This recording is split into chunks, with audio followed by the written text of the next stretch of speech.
Hey everybody, welcome back to TraverseTownTCG, where I have another deck profile for you. This will be the first Organization 13 deck I'm covering on this channel, and what better way to kick things off than starting with a fan favorite, Axel. Organization 13 decks have a different rule set than other decks in that they can use nobody as well as player 13 player cards as friend cards. As a result of this, Organization 13 decks have less resources available to them than probably any other deck, but Axel is one of the few decks that can still manage to be viable. While I have not explored the aggro potential of an Axel deck, I think the obvious approach is much like his best friend Roxas, in that he is best suited for world racing. As always, I did my fair share of testing before making this profile, so I'll be sharing my refined list and my personal experiences playing with this deck throughout the video. Along with the list, I'll be explaining the cards in my Decksplanation, suggest some cards you could consider for your own version of the deck, and lastly, I'll provide my final thoughts. So without further ado, let's get into the deck list.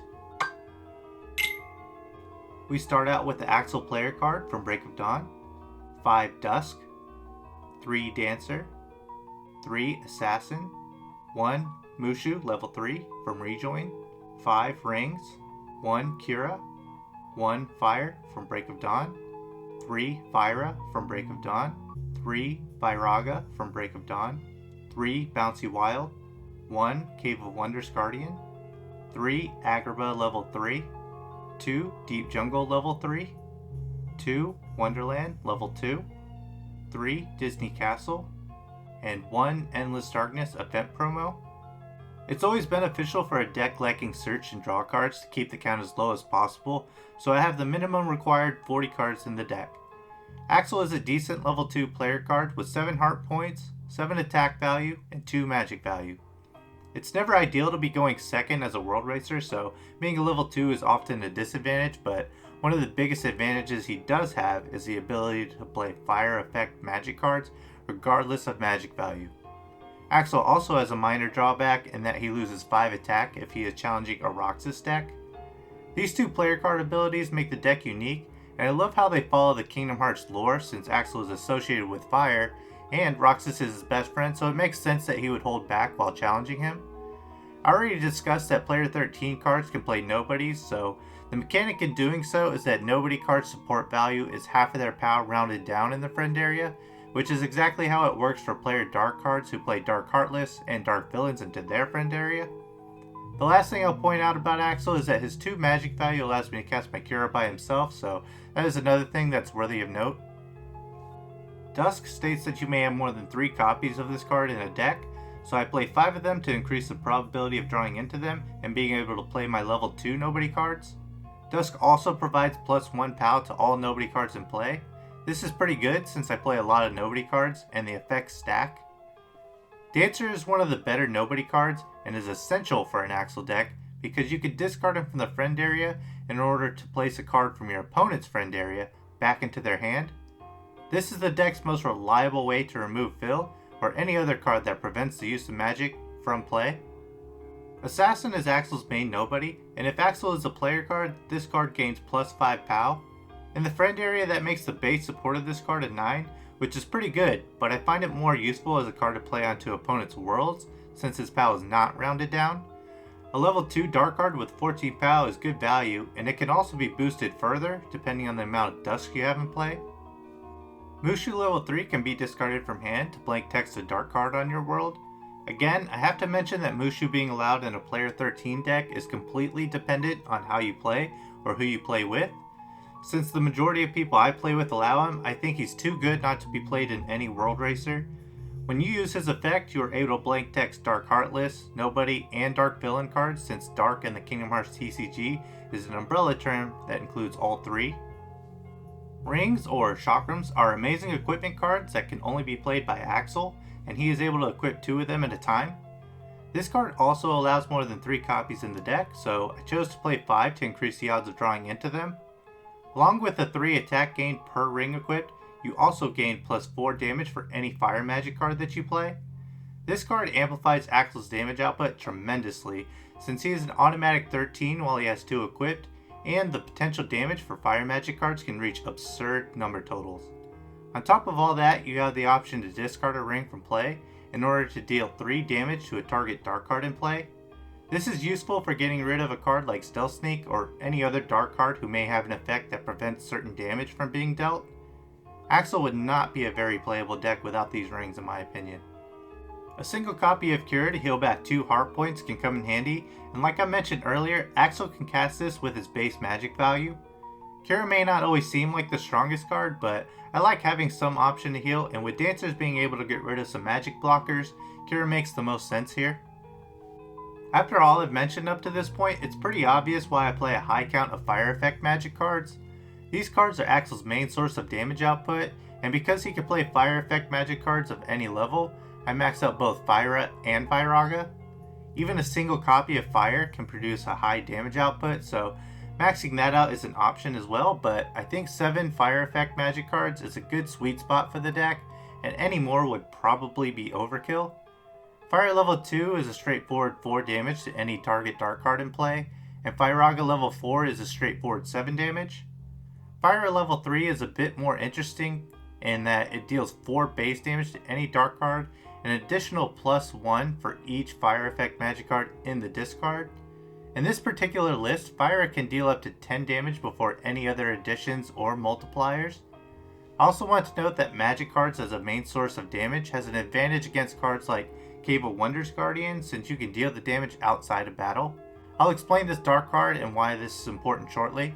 I'm usually against Bouncy Wild as a source of draw for a non-dark deck, but I'm willing to make an exception in this case. Bouncy Wild is a level 1 Dark Heart list that allows you to draw a card from your deck when it comes into play.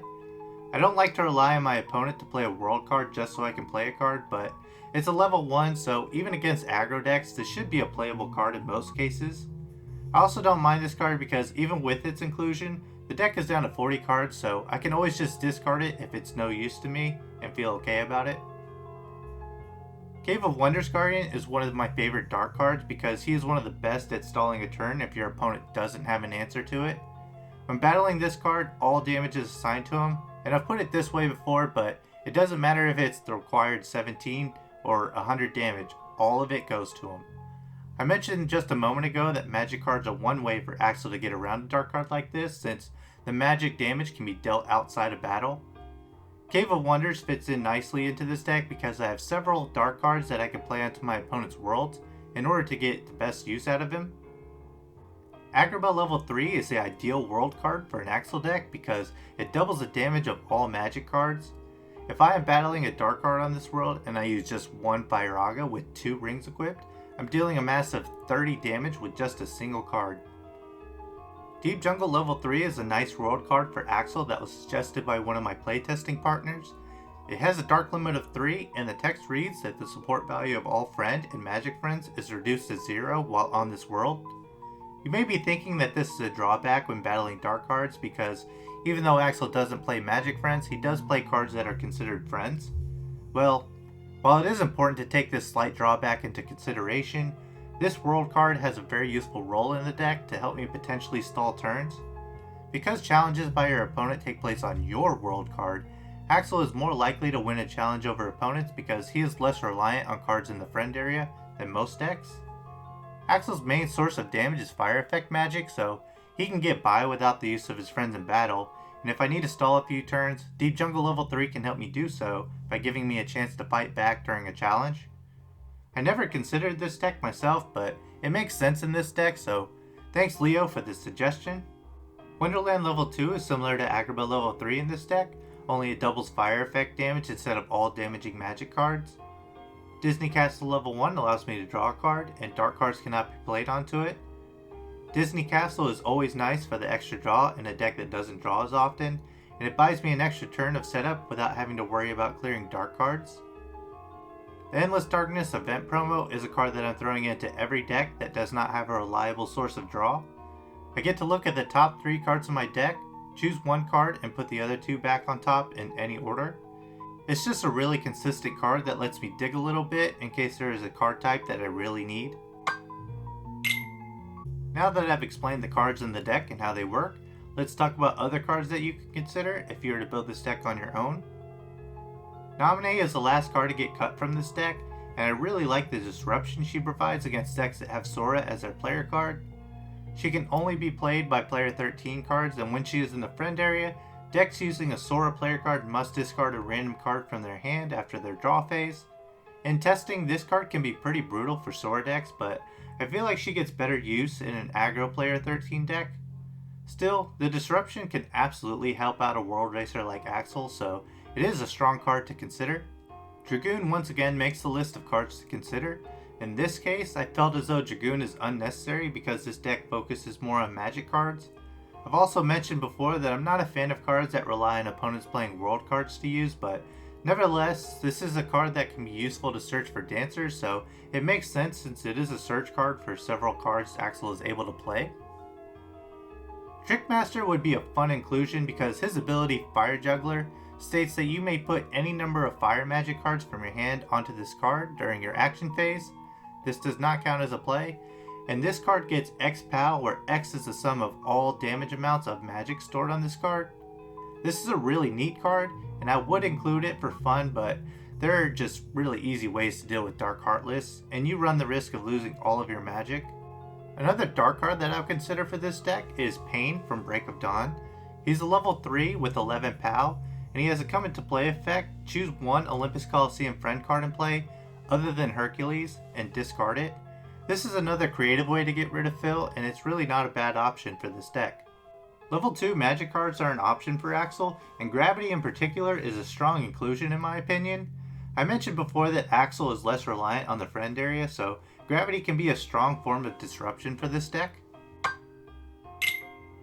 I was surprised when I was testing this deck at how powerful it can be, and it gets a lot of style points for me as well.